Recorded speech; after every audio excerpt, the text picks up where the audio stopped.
Esta tarde les vamos a hablar un poco sobre algunos consejos esenciales para la escritura de ensayos académicos. Como ustedes podrán imaginarse, en Estados Unidos, cuando tú haces un programa, hay que tener bien claro que la mayoría de los programas se enfatizan mucho en la escritura académica. Entonces, es importante que como estudiante internacional nosotros tengamos la habilidad de poder transmitir nuestro mensaje y nuestras ideas en el papel de una manera concisa y eficiente. Y si de por sí esto es un poco complicado en nuestro mismo idioma, ya se imaginarán si tratamos de hacer la traducción en inglés. Entonces, con suerte van a tener muy buenos mensajes de esta plática. Tenemos una experta que en unos momentos hará la presentación oficial. Antes que nada, quiero verles un poquito para los que no están familiarizados de qué somos nosotros. Aquí está lo que vamos a hablar básicamente. Vamos a hablar un poquito sobre cómo conectar las ideas correctamente, la estructura de ensayos y al final unos consejos. Pero como les comentaba antes de eso, quiero mencionarles un poco qué es Education USA para aquellos que no están familiarizados. Pues básicamente nosotros somos una red del Departamento de Estado de los Estados Unidos de centros de asesorías. Contamos con alrededor de más de 400 centros a nivel mundial. Y nuestro principal objetivo es promover la educación superior alrededor del mundo en los Estados Unidos. Entonces lo que estamos buscando nosotros básicamente son individuos que sean, no estamos buscando genios básicamente, lo que estamos buscando son individuos que sean capaces, pacientes y que tengan la determinación de comenzar esta aventura que es estudios en el extranjero, en Estados Unidos. En México contamos con más de una veintena de centros alrededor de todo el país. Al final les voy a dar unos enlaces donde pueden identificar su centro más cercano. Yo les estoy hablando del centro del sureste, en la ciudad de Mérida, Yucatán. Y tenemos dos objetivos fundamentales. El primero es ofrecer información precisa, actualizada y completa sobre oportunidades de estudio de Estados Unidos. Y también le damos seguimiento desde la búsqueda de programas académicos hasta la búsqueda de becas de acuerdo al perfil académico que tenga cada una de las personas que estén interesadas para acceder a este tipo de información y tener una aplicación fuerte y al final conseguir colocarse en un programa que esté acorde a sus objetivos personales y sus objetivos académicos. Entonces, hay mucho la confusión de que Education USA, yo tengo muchos estudiantes que llegan al centro y me dicen, pues, ¿qué becas tienen? Nosotros no ofrecemos becas en sí, lo que ofrecemos es la guía. Nos sentamos a platicar, averiguamos un poco qué son tus intereses, cuáles son tus intereses, cuáles son tus objetivos, tus metas personales y académicas, y con base en eso, pues, empezamos a buscar qué programa es el más apropiado para ti. Empezamos igual a buscar becas o ayuda financiera, entonces es un proceso largo. Por eso recomendamos que la gente tiene que ser paciente.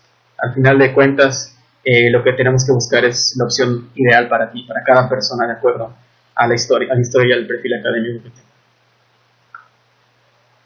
Ok, ahora voy a cambiar un poco de velocidad. We're going to switch to English. And we have the honor to have a guest from the New York Institute of Technology. She's an expert in English as second language teaching. Her name is Melissa. So, Melissa, the mic's all yours. Go ahead. Okay. Thank you very much, Rodrigo. And I'm very happy to be here. I'm going to be speaking kind of slowly since I know that a lot of you speak English as a second language. And out of habit, as a teacher, you may hear me repeat things more than once. And that's because I want to emphasize the importance of it. So if you hear me say things maybe 2 times, it's because you need to remember that. As you can see here on the screen, I work for NYIT and I'm a learning specialist. So I teach classes and I advise the students. I coordinate different kinds of events and I do assessments and curriculum. I'm also a TOEFL administrator and I do work with students specifically to help them with the essays for the TOEFL or IELTS exams. I've been teaching probably for about 10 years now. I've been in the field of education And so I have a lot of different experience with different students from all over the world. Students from Mexico, China, India, Saudi Arabia, Brazil, Jordan, you name it, I've taught them. So I love working with students from all over the world. I love traveling, and I'm very excited to be here on this webinar. And something that I thought I should include that you might like. During the summer of 2015, I was given the opportunity to teach in Mexico, in Iguala. And while I was over there, it was a 4-week intensive program. I taught 2 beginner classes. I helped the Institute in interviewing new instructors, and I helped them to translate documents into English, for the administration. So I had a very good experience there. They treated me very nicely, and I loved working with the staff over there, and I loved working with the students. So I put a little picture of me there with some of the faculty and students that I got close to while I was there. And I hope for an opportunity to get to go back to Mexico, maybe to teach, or maybe just to, interact with different people, different students, and to have another great experience like I did 2 years ago. Okay. So, Rodrigo, I know that you had studied in the United States. What were some of the difficulties that you had when you first had to write academic papers? I would say that the main difficulty I had was to find the right style.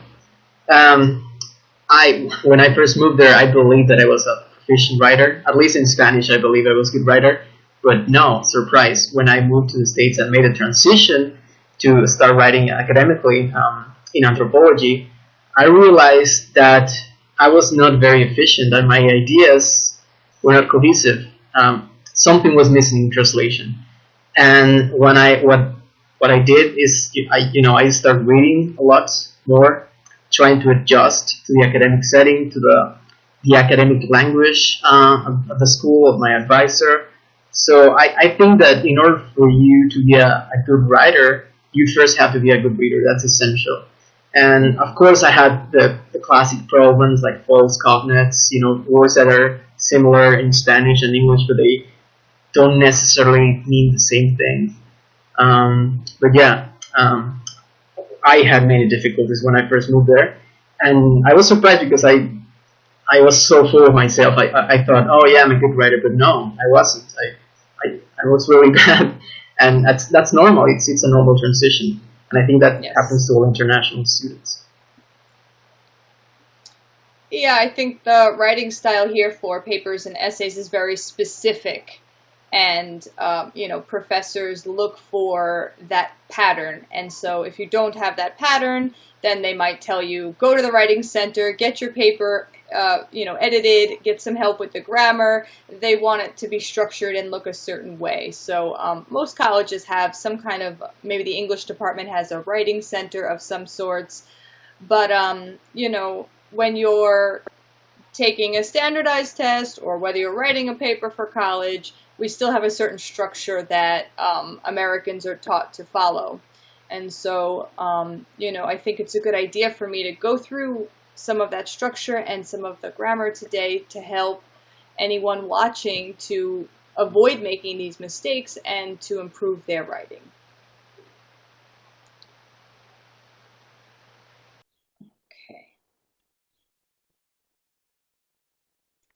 Okay, so most students who are in high school or maybe in their bachelor's and they want to come to the United States take a TOEFL or IELTS exam. And I put up a question here. What do the TOEFL and IELTS scores look for specifically? So to get the high scores on these tests, your essay must address the topic and task effectively.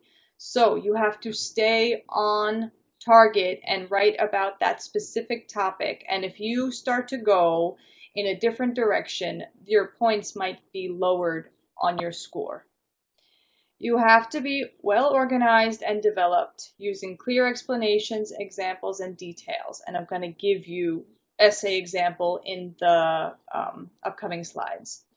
Display unity, progression, and coherence, and contain only minor lexical or grammatical errors. So when I explain to you the structure of the essay in the upcoming slides, you're going to see that if you follow this pattern for any essay that you write, it should basically fit all the criteria that we have here on this list.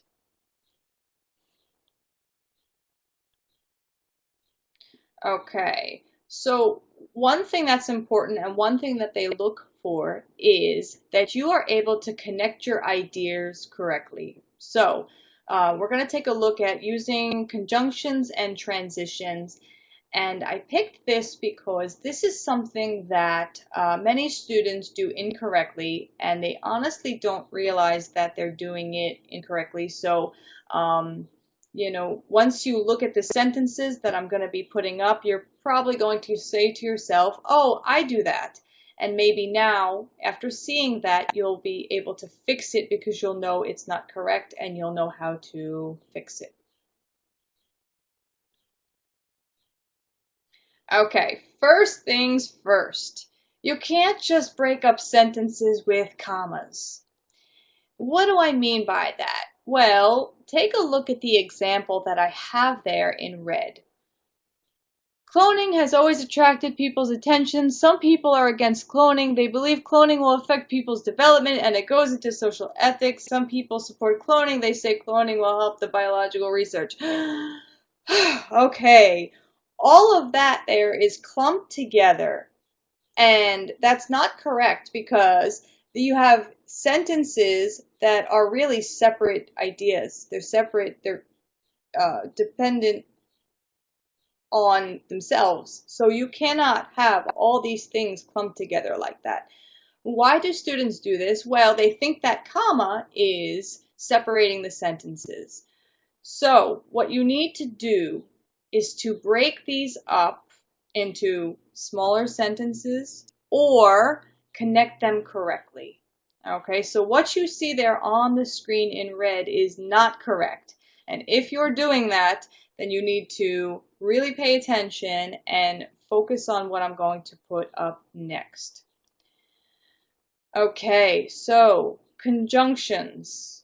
We have three that I'm going to focus on right now: the and, the but, and the so.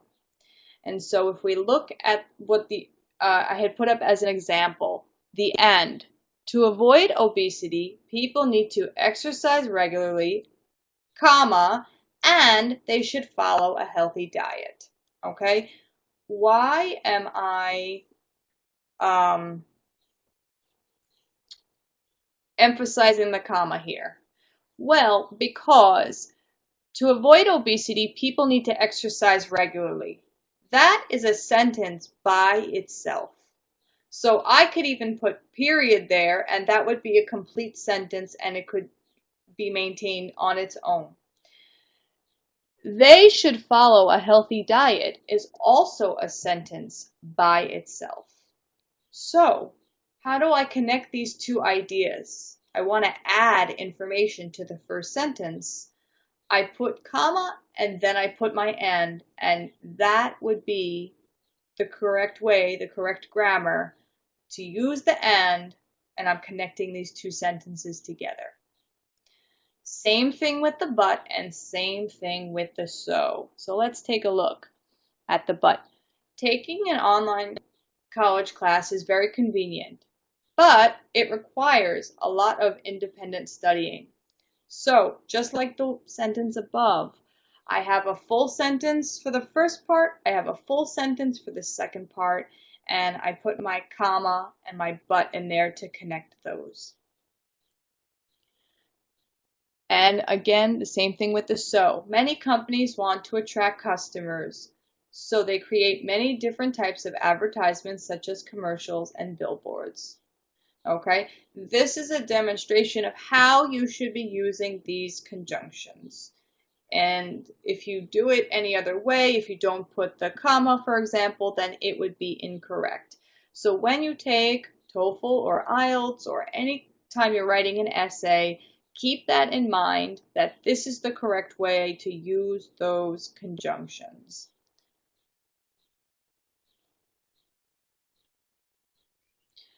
Okay, so something very important, conjunctions versus transitions. Conjunctions, the and, but, and so, shouldn't be used to start a sentence. If you are writing an academic essay, it has to be more formal. So you should not start with those conjunctions. It's considered informal writing. If you're speaking and it's a conversation, sure, you can start with those. But for academic writing, make sure that you avoid starting sentences. It's like a bad habit that many people have, and it doesn't work for these types of essays. Yeah, I think that's one of the most common mistakes I've seen, and I also committed, using conjunctions at the beginning of a sentence. Yeah, did your professors tell you not to do that? Yeah, definitely. I mean, first they say no, wrong, wrong, no ands, no buts, no so's. Yeah. And you probably had red all over, and you were like, why not? Exactly. Yeah. You know, we do it out of habit when we're speaking, and that's perfectly fine. But if you're going to write a formal essay, college level writing, take a look at what I put there on the right. It says transitions like moreover, however, in contrast, for example. I just gave you 4 here to start with. Those are what you should be using to connect sentences together, or, to start a sentence. And I do have a slide on here where I'm going to show you the different categories broken into which ones you should use for which. Okay, so what the things that I don't want you to do, I put in red there because I want to highlight that it's wrong. When we see red, we think of the teacher putting red all over your paper. Okay, so I wrote here, conjunctions and, but, and so are great for connecting ideas, but only when it comes to connecting two identical elements. They shouldn't be used to start sentences as it's too informal. So avoid writing sentences like what I have here in red. Maybe you're looking at it and it looks okay to you because you do this, but we can't have sentences like this if you're taking these standardized tests. So here, smartphones can be used to make phone calls, and they can also be used for web surfing and taking pictures. Me saying it sounds perfectly fine for speaking. You just can't use it for writing. Number 2, some people believe that we should use animals for drug testing, but others think it's inhumane because animals have rights too. Sounds great. The idea is perfect, but again, it's informal for that type of writing. Many students are unable to afford college tuition fees, so some students are trying to implement free tuition for public universities. Okay, they're okay for spoken, just not written. Okay, so here, what I want you to remember, and I know most people have smartphones nowadays, so you can even take a picture of this slide specifically so that you have it and you can always refer to it. So instead of the and, switch over to moreover, in addition, furthermore, additionally, also, besides. The besides and the also, I kind of put those last because they're not the most formal either, but I would prefer those to the and. But the moreover and the furthermore and the in addition definitely, I encourage you, if you want to add information to an idea, then use those. They are great, and they make your sentences sound like they're on a higher level. But I don't want you using but at all unless it's between two sentences. So switch that over to however, in contrast, on the other hand, nevertheless, on the contrary, something like that. With the on the other hand, be very careful. Sometimes students try to say in the other hand, and you have to make sure that you're saying on the other hand. That's a common mistake that I see students make. Or take a look, it says in contrast and on the contrary. Sometimes students get confused with those, so just pay attention to, making those correct. And the so, we're going to transfer that to therefore, as a result, consequently, accordingly, and I put the hence and the thus on there. Those two are not so common anymore. They were used more in the past, but you can still use them. We know what they mean, so if you want to include those in your writing, that's okay.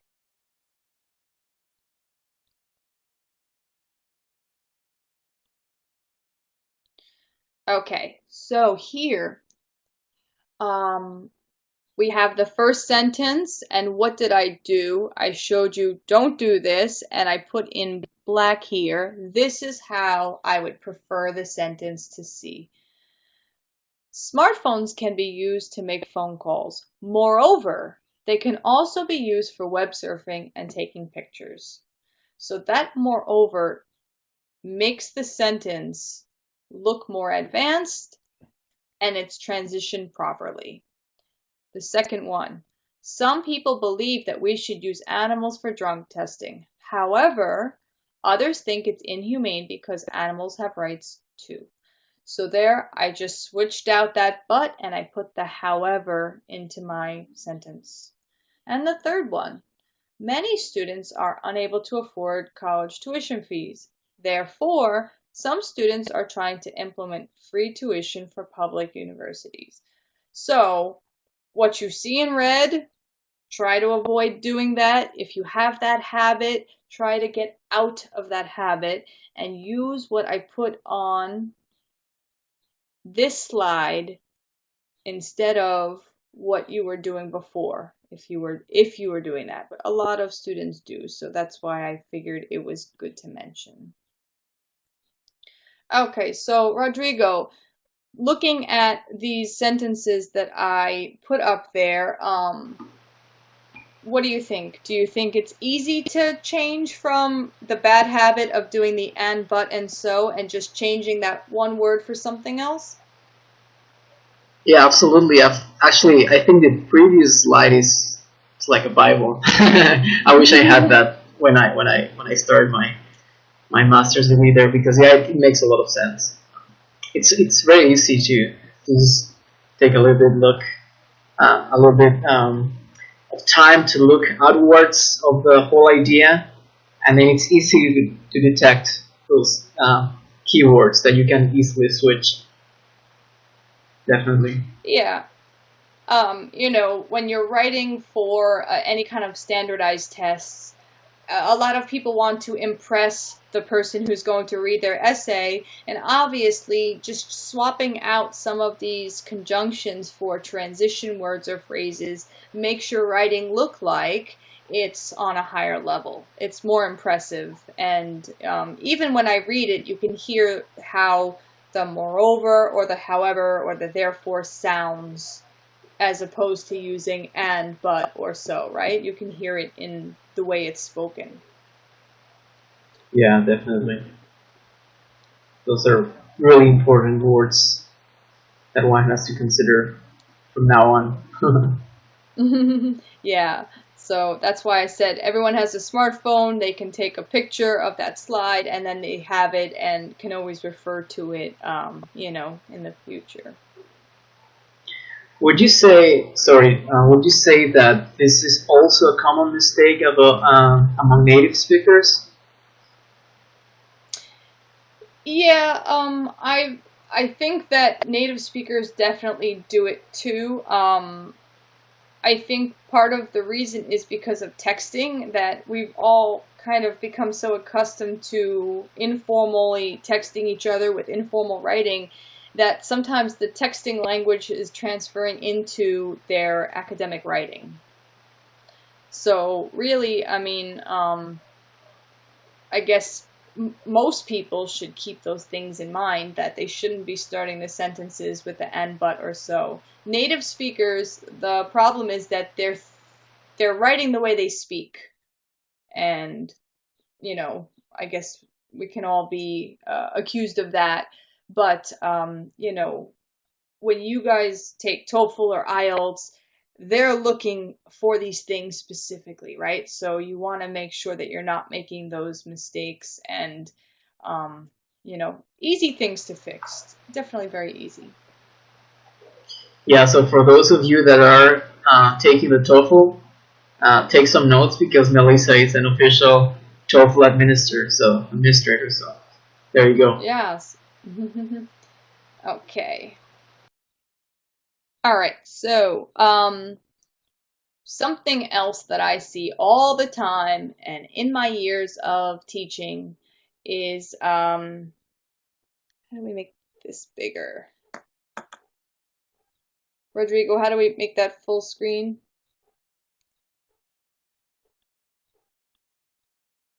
Maybe you can. Is there a way to? There we go. Thank you so much. Okay, so providing examples. Something that students do very often, and I can definitely understand why, is they try to use the for example the same way as they use such as. And here you can see in the area of the white, they are not equal. They have the same meaning, but they are used in different ways. So, how do we use these two? Okay. After for example, we need the subject verb object structure. There are many ways to avoid obesity. For example, you can eat healthy and exercise regularly. So I have my for example and then comma, you is my subject, can eat for the verb, right? And so I have that directly afterwards. Or the second one that I put there, if you want to connect them to be one sentence, you put semicolon, for example, and comma. However, one tip of advice that I'm going to give you, if you're not comfortable doing number 2, in the way that it's written here with that semicolon, if you're going to forget, then keep it as number 1. Okay, put the period, for example, to start a new sentence, and then put your subject verb object structure afterwards. Do you think it's now less common to use the semicolon versus the period? I think people are afraid to use the semicolon because they're afraid, they don't really know what to do with it. So I think a lot of people just don't do that anymore because they're afraid to do it. But what I'm showing that number 2 example for is because some students try to put comma, for example, comma, and that's really not correct. So I would prefer that you maybe stick with the first way. It's simple and it's easy to remember than doing that the second way. But I wanted to show both so everyone can see it's not a comma, it's a semicolon over there.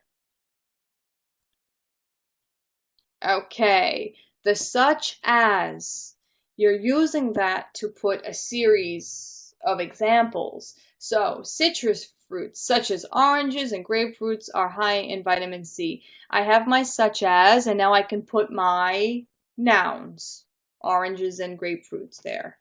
I don't have to have that subject, verb, object structure like I do with the, for example. We like to plan our vacations around 3-day weekends, such as Labor Day. So I can just put such as, and then here I'm putting the name of a specific holiday. Foods such as pizza and ice cream aren't very good for you. This year we'd like to visit a place such as Greece or Rome. So after such as, you can list 2, 3, 4, 5 things. But after the for example, we need that SV. Usually we're going to have an O, not always, but we can't use them exactly the same. And what I see students do when they're writing the essays is they try to put, for example, oranges and grapefruits, but that's not correct. So we have to put the such as if we're going to just put nouns as examples there.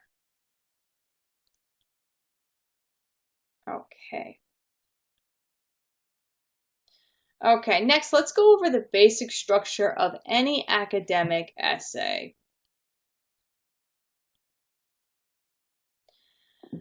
Okay, the basic essay structure, and now you're probably thinking, I know how to write an essay. I've written essays before. Yes, I'm sure you've written many essays throughout high school or, if you just started college, but there's things to keep in mind when you're writing an academic essay for these standardized tests such as TOEFL or IELTS. You have your introduction, body 1, body 2, and I put sometimes body 3. It depends on how much time you have for your writing, and it depends on the type of essay that you're writing. Minimally, you should have introduction, 2 bodies, and a conclusion. That's usually what I would say is the minimum that they're looking for with these essays. If you can get a 3rd body in there, great. If you can't, that's okay too. Each paragraph, especially the body paragraph, should contain a minimum of 5 to 6 sentences. So if you give 3 sentences, that's not really a paragraph. Ideally, you want to try and write more. Maybe you want to try to get up to 8 sentences, but a minimum. That means the least amount that you should be writing is 5 to 6 sentences per paragraph for these essays. What I'm going to do next is show you some of the sentences that should be included in your essay. So once you know that structure, you'll be able to follow that structure and do it when you're writing your own essays. So what should you include in each section? Okay, so what I did here, I took an essay that I wrote using simple ideas to give you an example. And I used colors here so that you could see what I'm referring to on the right-hand side. Okay, so I have my introductory paragraph here. One of the most controversial issues in the United States is whether or not citizens should be allowed to own guns. That is my topic sentence, and I'm using that to introduce the main idea of the essay, just to kind of, state what I'm writing about. I know on the IELTS exam, sometimes they give you an independent writing section. They'll give you a topic and you just have to write. So you need one sentence where you're defining the topic or introducing the topic. So that should go first. That's always going to be your number 1 sentence for the first paragraph here. If I continue, this topic often causes a heated discussion as people have strong opinions supporting or opposing guns. Many people support gun ownership because they believe every citizen should have the right to protect themselves. However, other people argue that guns are too dangerous to be in the hands of untrained professionals. I'm putting some background details here, but I'm being very general about the topic. I don't want to put too many details into the introduction. I don't want to give away all the information yet because my body paragraphs are where the main ideas are really going to be developed. Okay, so you could maybe, like I did here, this would be an argumentative essay. I'm putting what some people believe, what other people believe. I'm not putting too many details. I'm being general. Or sometimes people might say, in the past, this was the situation. However, now we do it this way. Something like that where you compare the past and the present is also good as well. Now, the most important, probably one of the biggest things that you should include is a thesis statement. Rodrigo, how many times did you have to write a thesis statement for your papers in college? I can't tell. I just lost count, but that's the essence of any academic essay. At least in social sciences, that's how it goes. It's all about the thesis statements. I mean, sometimes a thesis statement, if you have to write a paper, could take a while for you to really come up with a sentence to say what the essay is going to be about. Yeah, because you have to convey all your ideas and all your opinions in a cohesive, concise, and precise way. So that's probably the most challenging part when you start writing an essay, at least for me. Yeah. So, practice writing thesis statements is very important. The thesis tells the reader exactly what the essay is going to focus on and gives the writer's point of view or opinion. I tell my students, try to avoid using first person. For academic writing, we want third person point of view. So here, guns should be banned in the US because they are easily accessible to children and could increase the crime rate. Okay? I'm not saying I think, I feel, I believe. I'm writing my opinion here without using first person. Okay? And this is a good practice for academic writing in general. The only time you're going to say, I think, I feel, I believe, is if it's an opinion essay where they're asking you specifically your opinion, okay? Otherwise, keep it third person. It's still showing your opinion indirectly, and it sounds better, and it's more academic to do it this way, okay? So this is telling the person reading my essay that I don't think people should have guns, and these are 2 reasons to support my ideas. Okay, that's just a basic, specifically written thesis statement.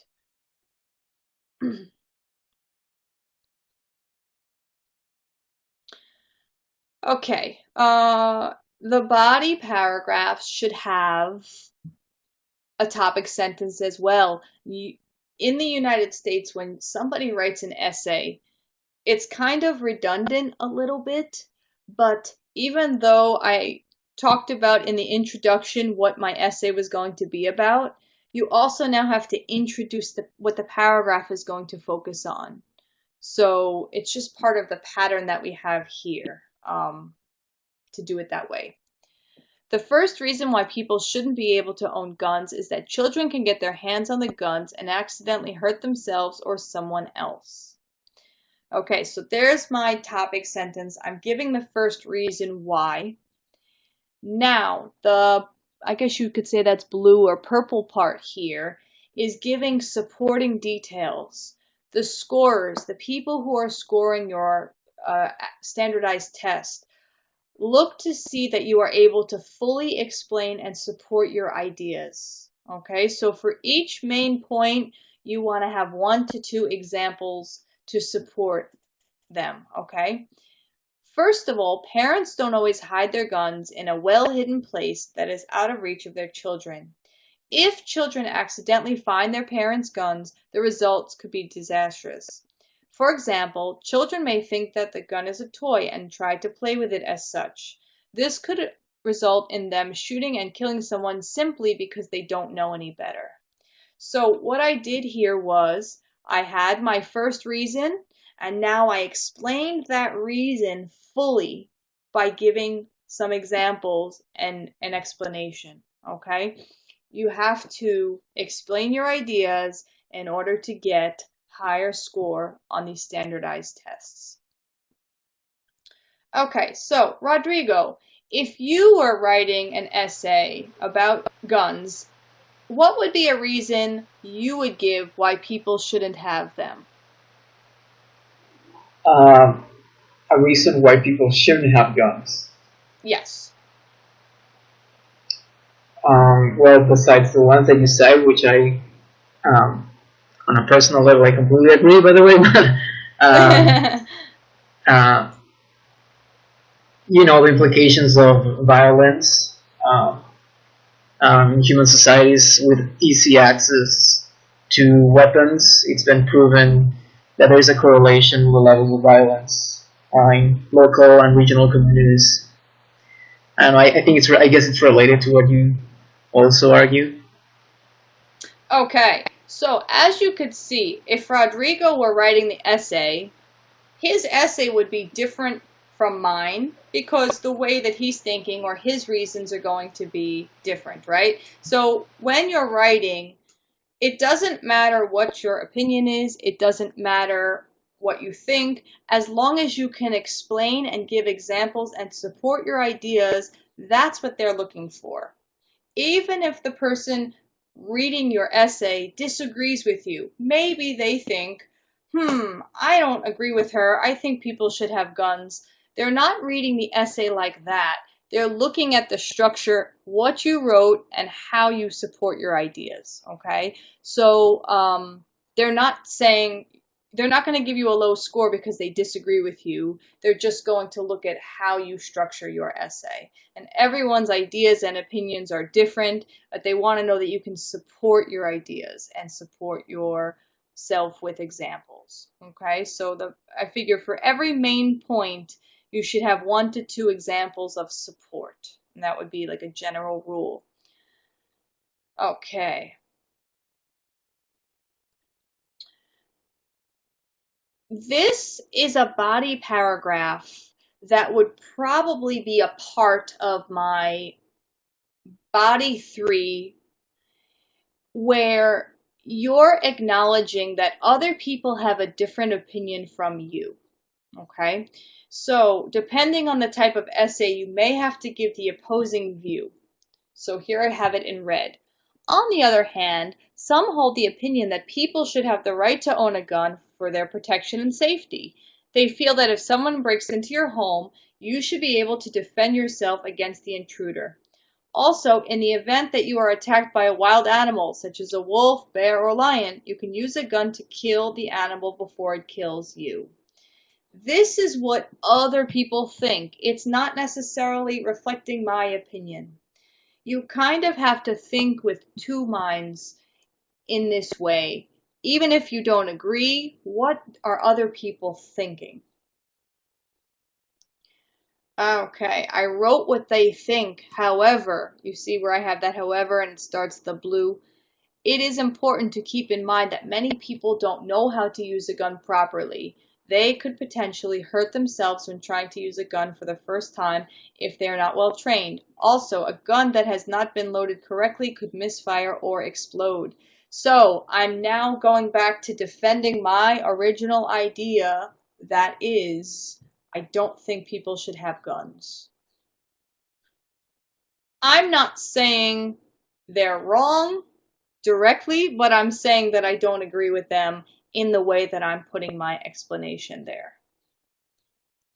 Okay, so if you're writing an argument essay, you usually have to give the opposing point of view.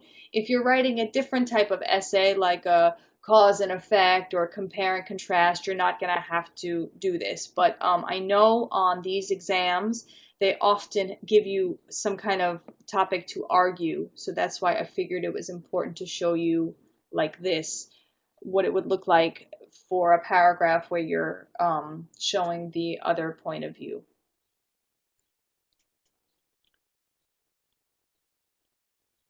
Okay, and now we have the conclusion. In conclusion, there are many reasons to explain why guns should be prohibited from private ownership throughout the U.S.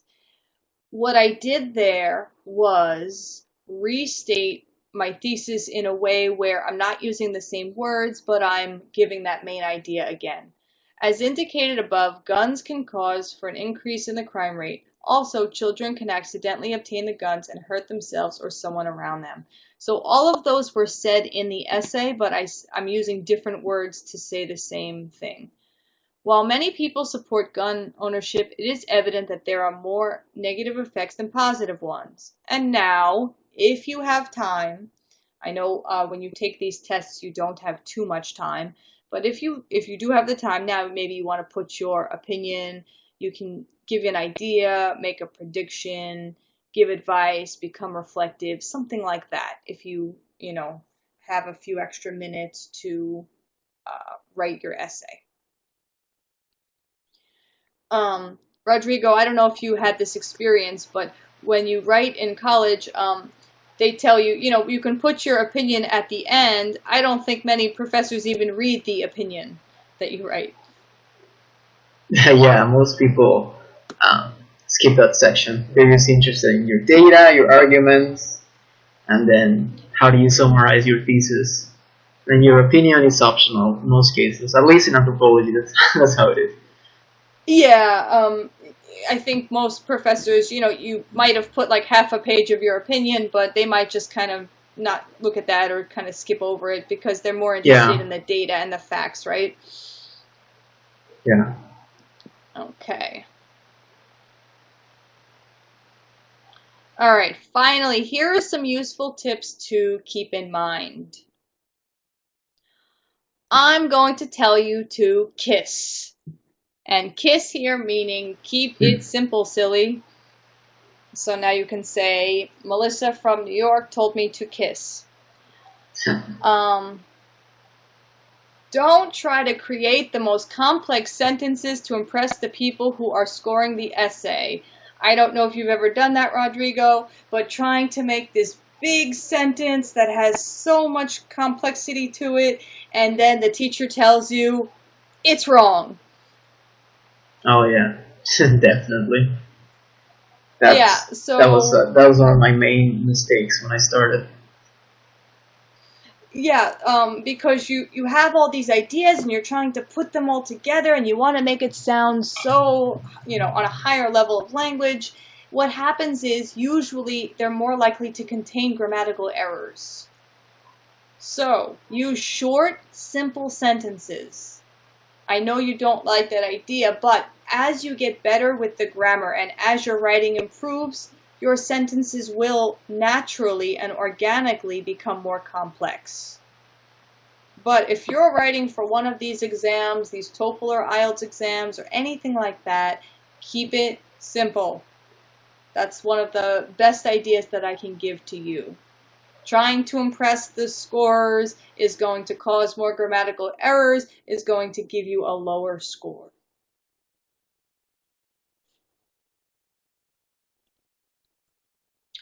Okay, tip number 2. Think quality, not quantity. And this is connected to what I just said before. Stick to the topic and avoid trying to include extra sentences just to have more in your essay.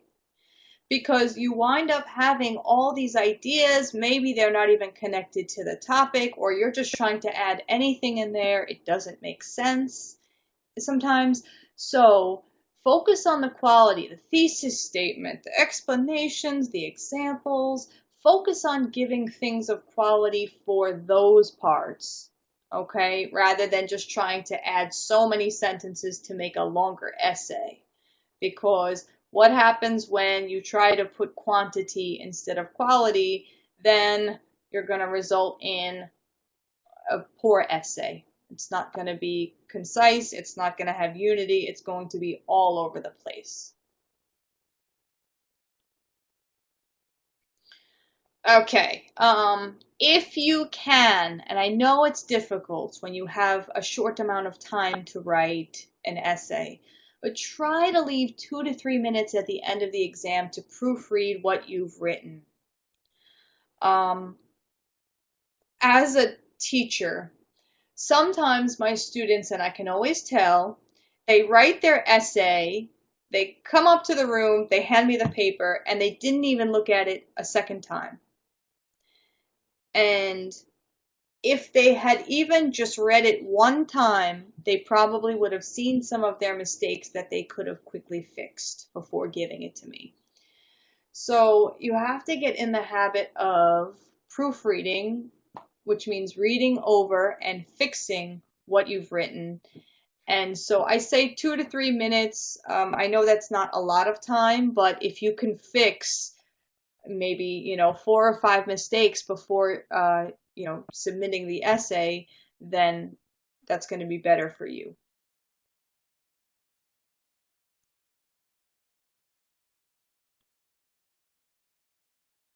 Okay. Tip number 4, practice timed writing before the day of the test.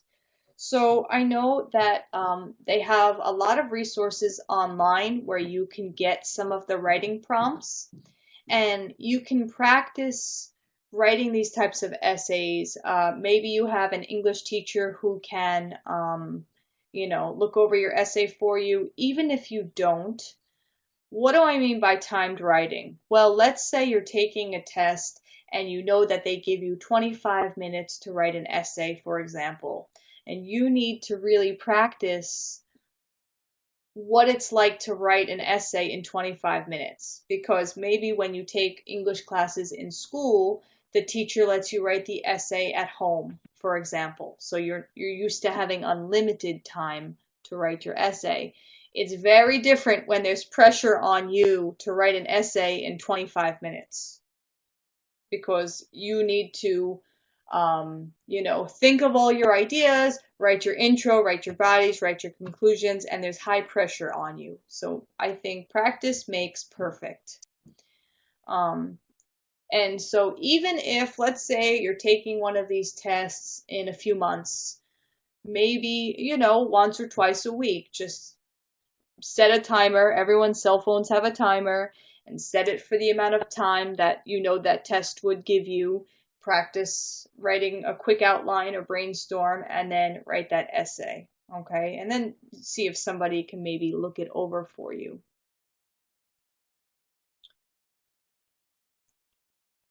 Okay, before I get to that, so Rodrigo, is there anything else that you can think of advice that you would want to give them from your experience?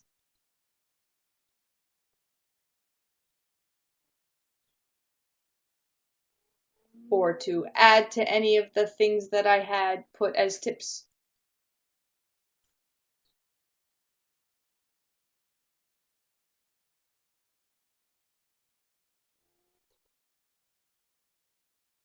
Okay, so I'm going to continue.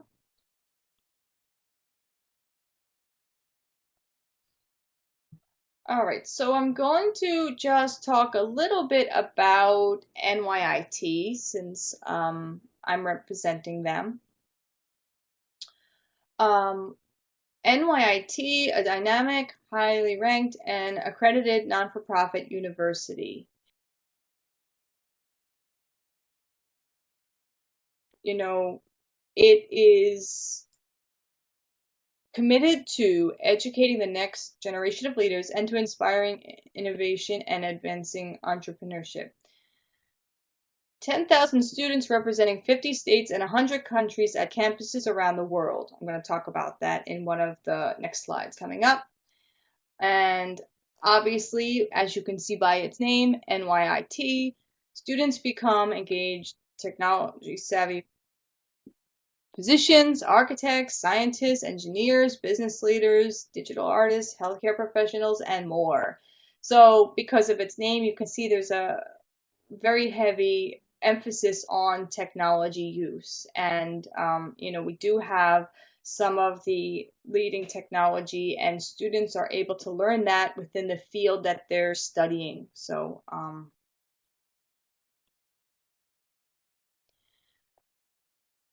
now I'm going to talk about a few of the campuses that we have. Here you can see this is the Manhattan campus, located right by Central Park. So what's great about this campus is that many students, they're studying and now maybe they want to take a break. They go have lunch in Central Park. There's also a lot of shopping over here, a lot of different malls, some great places to eat. And so, it's when you get to Manhattan, you take a subway and then it's right there once you get off the subway. So it's very convenient. And not all students actually live in Manhattan. Some of them live on Long Island, some of them live in New Jersey, and then they come to the campus over here. And what I did here, I included some of the programs that we have on the Manhattan campus. So adolescent education, telecommunication technology, instructional technology, urban and regional design, executive MBA, so for business management, urban administration, and telecommunication network management. So these are some of the majors that are offered specifically for this campus. And this is my home, the Old Westbury campus. Okay, if you wanted to come to New York but be in a more suburban atmosphere, you can see the difference in the pictures. There we have that whole city area, and here we have the suburban area. The Old Westbury campus is located on Long Island. It's about a 30-minute train ride from Old Westbury to Manhattan. So if you wanted to live, for example, away from the city, if you're more comfortable in a suburban atmosphere, then the Old Westbury campus would be a good fit for anyone. And you're still close to Manhattan, so you could be able to go to the city and experience that, sightseeing or just going on some kind of adventure. And on the Old Westbury campus, we have certain majors: osteopathic medicine, health and wellness, nursing, health sciences, physical therapy, medical humanities, engineering management, aerospace engineering, and mechanical engineering. So as you can see, some of the majors are different from the Manhattan campus. However, some of them you can take classes for on either one. So I do have some students, they are taking classes in Old Westbury, and all of a sudden they want a change of scenery and they switch to Manhattan, or maybe the reverse. They start in Manhattan and they switch to Old Westbury. So this is where I am usually stationed and where I teach. Beautiful campus.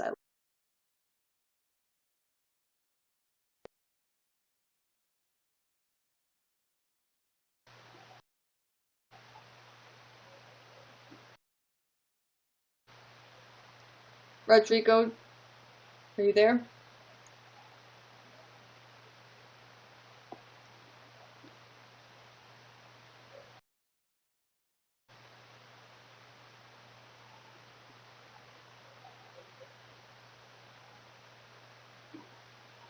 Rodrigo?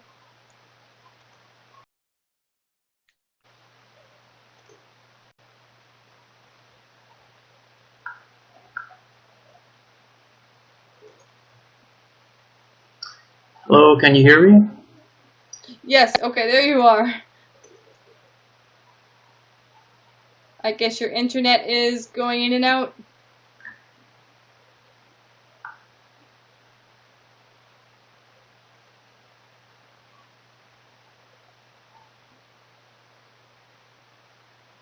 Yep. Oh,